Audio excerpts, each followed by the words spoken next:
मैं झांसी की रानी लक्ष्मीबाई का दत्तक पुत्र दामोदर राव बोल रहा हूँ। हे भारतवर्ष के प्रतिष्ठित जनमानस, आपने रानी लक्ष्मीबाई को घोड़े पर बैठकर लड़ते हुए जो तस्वीर देखी है, उस तस्वीर में एक छोटा सा बच्चा भी रानी के पीछे बंधा हुआ दिखाई देता है।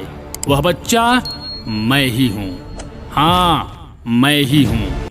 जब अंग्रेजों से रानी लक्ष्मीबाई का महामुकाबला हुआ था और उस समय अंग्रेजों की संख्या बल ज्यादा और झांसी की रानी के सैनिकों की संख्या कम थी, फिर भी महारानी ने भारतीय स्वाभिमान को अमर रखते हुए अंग्रेजों के सामने पीठ न दिखाकर उन्हें कड़ा टक्कर दी थी। उस समय वो मुझे बचाने के लिए अपने पीठ पर बांध ली थी।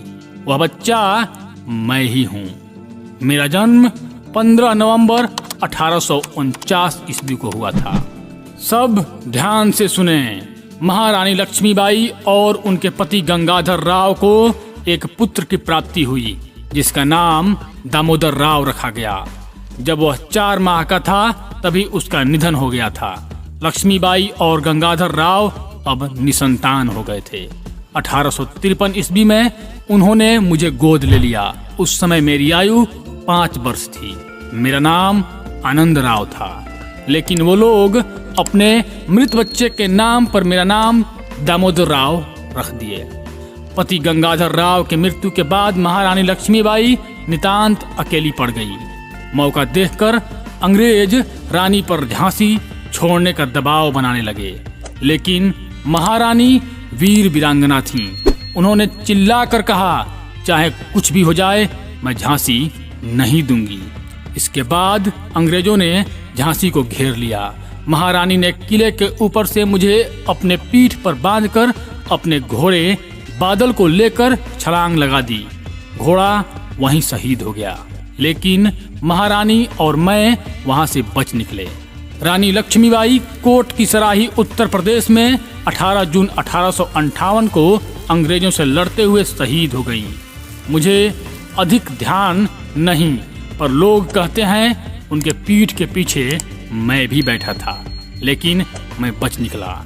हमारे पास सिर्फ 60 विश्वास पात्र ही जिंदा बच पाए थे।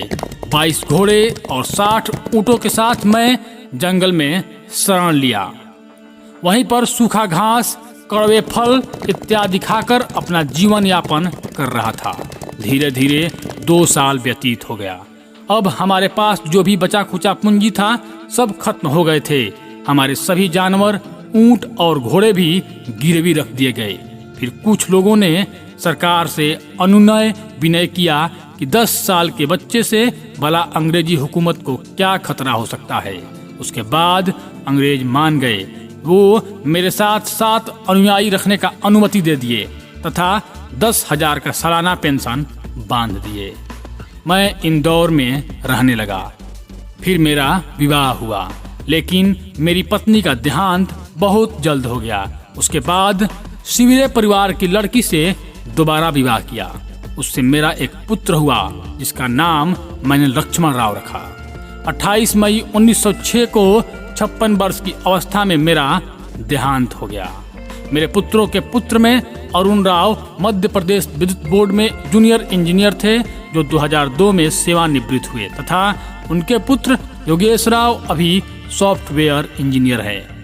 तो दोस्तों, यह था भारत के लिए अपने सर्वस्व को न्यौछावर कर देने वाली रानी की कहानी, जो देश को तो बहुत कुछ दिए, लेकिन अपने परिवार को कुछ नहीं दे पाई।